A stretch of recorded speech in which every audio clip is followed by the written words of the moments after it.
Makikita niyo dyan, ano? IMSBC code. International Maritime Solid Bulk Cargoes. Kung saan, nandito papaloob on how to handle and transporting bulk cargo or working in a bulk ship. Ano naman ang pagkaintindi nyo pag sinabing bulk cargo? Bali, kuhan po sir, yung volume of kuhan, saan po sir, like grains or Coal. volume of, Okay. Bulk cargo, now pag-usapan barko sa atin, bulk cargo is a large quantity. large quantity. Unpacked, Large quantity. unpack, ano? Or hindi nakabalot. Loaded directly to the cargo hold of the bulk ship. Okay, so dito naman tayo sa ito, sa right side, upper right side. Yan na 1, 2, 3 hanggang siyam yan. Ano yan sa inyong palagay? Kuhan sir, IMDG code natin po sir. So that is the placard. Dangerous goods. Placard of dangerous goods.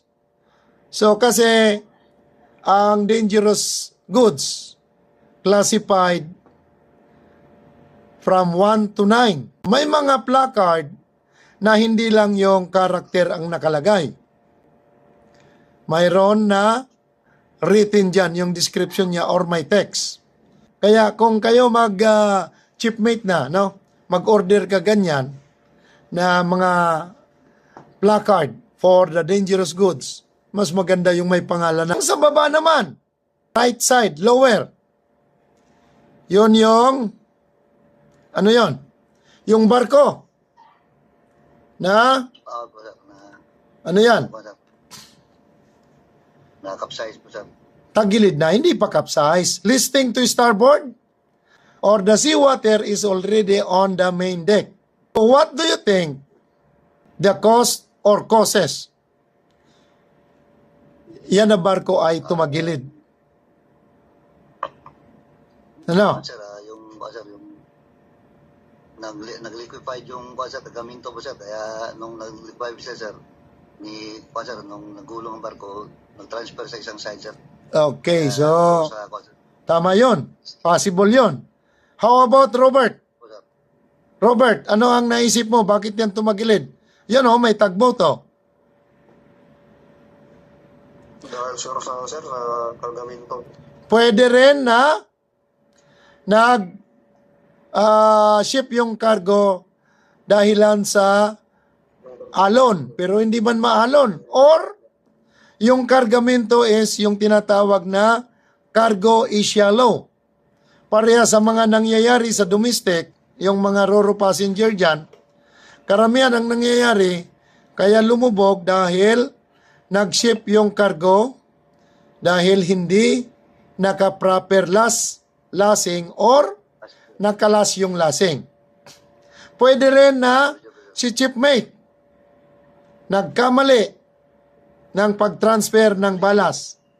Pwede rin na sumadsad. Pwede rin na yung nag-transfer yung engineer ng fuel, Balas, sir. ROB, bunker. Anyway, sir, Pwede rin na yung kuhan. nabutas, no? There are so many possible kung bakit yung barko na yan ay tagilid.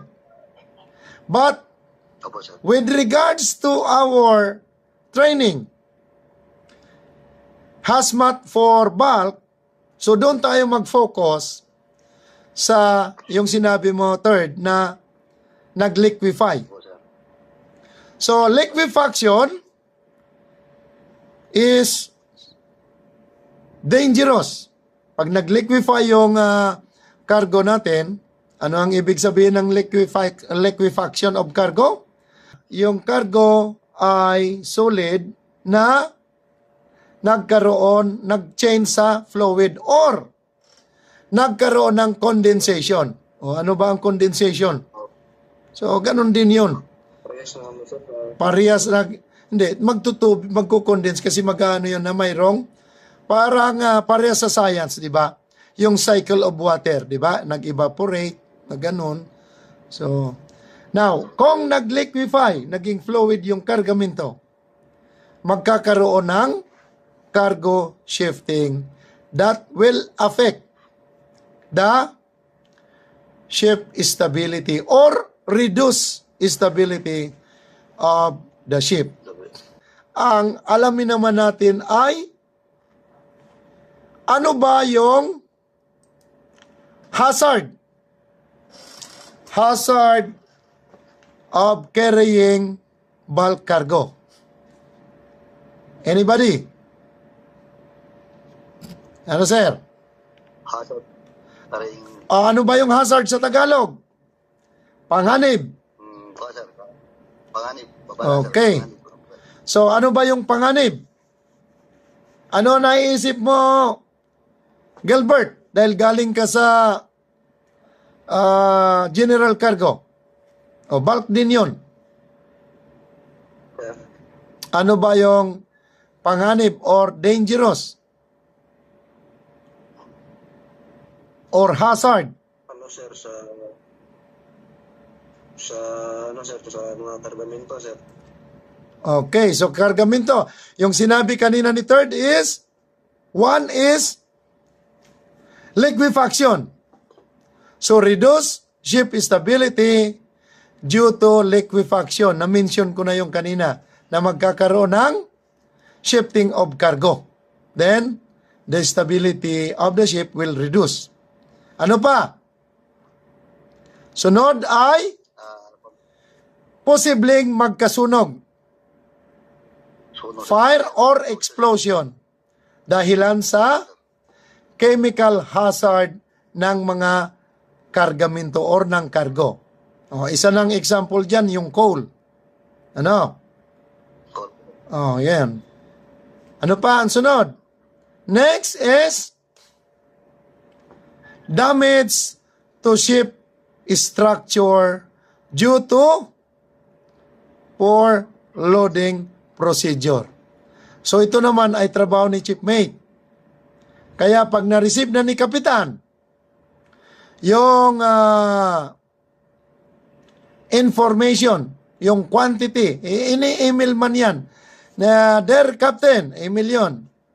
Your cargo, your next port will be in Surigao. And below is the cargo information.